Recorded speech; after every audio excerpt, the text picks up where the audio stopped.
नमस्कार। चलिए आज ब्रह्मांड के एक ऐसे रहस्य की पड़ताल करते हैं जो हमारी कल्पना से भी कहीं ज्यादा अजीब है। एक ऐसी जगह जहां फिजिक्स के सारे नियम फेल हो जाते हैं और वक्त खुद झुक जाता है। तो आइए इस रहस्यमयी दुनिया में एक सफर पर चलते हैं।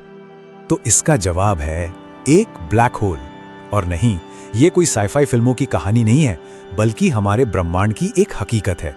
पर सोचने वाली बात तो ये है कि अगर ये दिखाई ही नहीं देते तो फिर इनके होने का पता आखिर चलता कैसे है?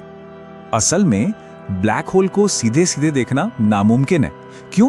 क्योंकि इनकी ग्रेविटी इतनी ज्यादा होती है कि रोशनी तक को बाहर नहीं आने देती। तो फिर साइंटिस्ट क्या करते हैं? वो इनके आसपास के तारों और गैस पर जो जबरदस्त असर पड़ता है ना, उसे देखकर इनकी मौजूदगी का पता लगाते हैं। तो आसान भाषा में कहें तो ये स्पेस टाइम में एक ऐसे जाल जैसा है कि एक बार कोई चीज इसके अंदर गई तो समझो गई, बाहर आने का कोई रास्ता ही नहीं है। यही तो ब्लैक होल का सबसे बड़ा फंडा है, एक ऐसी ग्रेविटी जिससे बचना इम्पॉसिबल है। तो सवाल ये उठता है कि ये इतने बड़े बड़े ब्रह्मांडीय दैत्य आखिर आते कहां से हैं? चलिए पता लगाते हैं। इनकी कहानी भी ना किसी सुपर हीरो की ओरिजिन स्टोरी से कम मजेदार नहीं है। तो देखिए, कहानी शुरू होती है एक बहुत बहुत बड़े तारे की मौत से। जब ऐसे किसी विशाल तारे का ईंधन खत्म हो जाता है तो वो अपनी ही ग्रेविटी की वजह से अंदर की तरफ ढह जाता है और फिर होता है एक जबरदस्त धमाका जिसे हम सुपरनोवा कहते हैं। और बस इसी धमाके की राख से जन्म हो सकता है एक ब्लैक होल का। अब ये भी मोटे तौर पर दो तरह के होते हैं। पहले हैं स्टेलर ब्लैक होल्स, जो एक तारे के खत्म होने से बनते हैं, और फिर आते हैं सुपरमैसिव ब्लैक होल्स। ये हैं असली जायंट्स, जो हमारी अपनी मिल्की वे जैसी आकाशगंगाओं के बिल्कुल सेंटर में बैठे हुए हैं। और रुकिए, इस रहस्य में एक और लेयर है, प्राइमोर्डियल ब्लैक होल्स। अब देखिए, ये अभी तक सिर्फ एक थ्योरी है, लेकिन अगर ये सच में हुए तो सोचिए, ये हमें यूनिवर्स की शुरुआत के सारे राज बता सकते हैं। ठीक है, तो अब हम ये तो जान गए कि ये बनते कैसे हैं। तो फिर चलिए अब जरा इसके अंदर झांक कर देखते हैं, एक ब्लैक होल की एनाटॉमी को समझते हैं। मान लीजिए कि हम किसी कॉस्मिक जासूसी कहानी में सबूतों को खंगाल रहे हैं। तो बेसिकली एक ब्लैक होल के तीन मेन पार्ट्स होते हैं। पहला इवेंट होराइजन, दूसरा सिंगुलैरिटी और तीसरा एक्रीशन डिस्क। चलिए एक एक करके इन तीनों को समझते हैं। इवेंट होराइजन को हम ब्लैक होल का किनारा या बाउंड्री कह सकते हैं।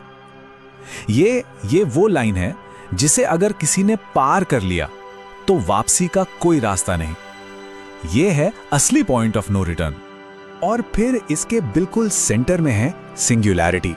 ये एक ऐसा मिस्टीरियस पॉइंट है जहां सारा का सारा मैटर एक जगह पर सिकुड़कर इन्फिनाइटली डेंस हो जाता है, और यहां पर आकर फिजिक्स के वो सारे नियम जो हम जानते हैं वो सब फेल हो जाते हैं। और हाँ, अक्सर जिस चीज की वजह से हम एक ब्लैक होल को देख पाते हैं वो है इसकी एक्रीशन डिस्क।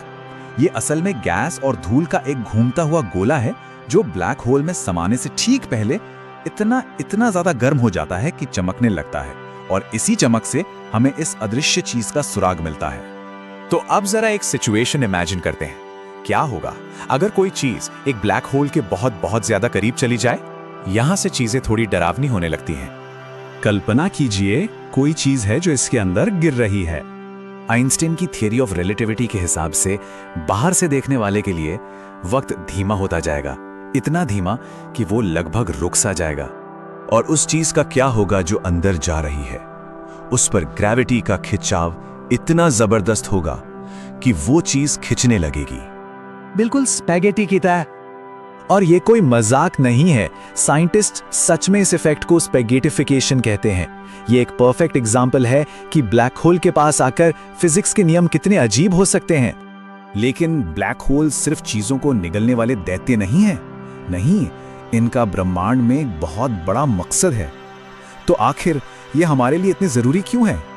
देखिए, ये हमें ग्रेविटी और स्पेस टाइम को बेहतर ढंग से समझने में मदद करते हैं। इनसे हमें ये भी पता चलता है कि गैलेक्सीज आखिर बनती कैसे हैं, और सबसे बड़ी बात, ये फिजिक्स की उन हदों को चुनौती देते हैं जिन्हें हम जानते हैं। और ये सब सिर्फ थ्योरी नहीं है। 2019 में इंसान ने पहली बार एक ब्लैक होल की असली तस्वीर खींची। ये एक ऐतिहासिक पल था जिसने आइंस्टाइन की बातों को सच साबित कर दिखाया। और हाँ, एक और मजेदार बात, ये हमेशा के लिए भी नहीं रहते। स्टीफन हॉकिंग की थियरी के मुताबिक ब्लैक होल्स बहुत बहुत धीरे धीरे एक एनर्जी छोड़ते हैं जिसे हॉकिंग रेडिएशन कहते हैं, और खरबों खरबों साल बाद ये भी खत्म हो सकते हैं। तो आखिर में यही कह सकते हैं कि ब्लैक होल्स भले ही डरावने लगते हों, पर असल में ये ब्रह्मांड को समझने का एक दरवाज़ा है। ये हमें दिखाते हैं कि हमारा यूनिवर्स कितना बड़ा, कितना रहस्यमयी और कितना शानदार है, और ये हमें याद दिलाते हैं कि अभी भी कितना कुछ है जिसे खोजना बाकी है।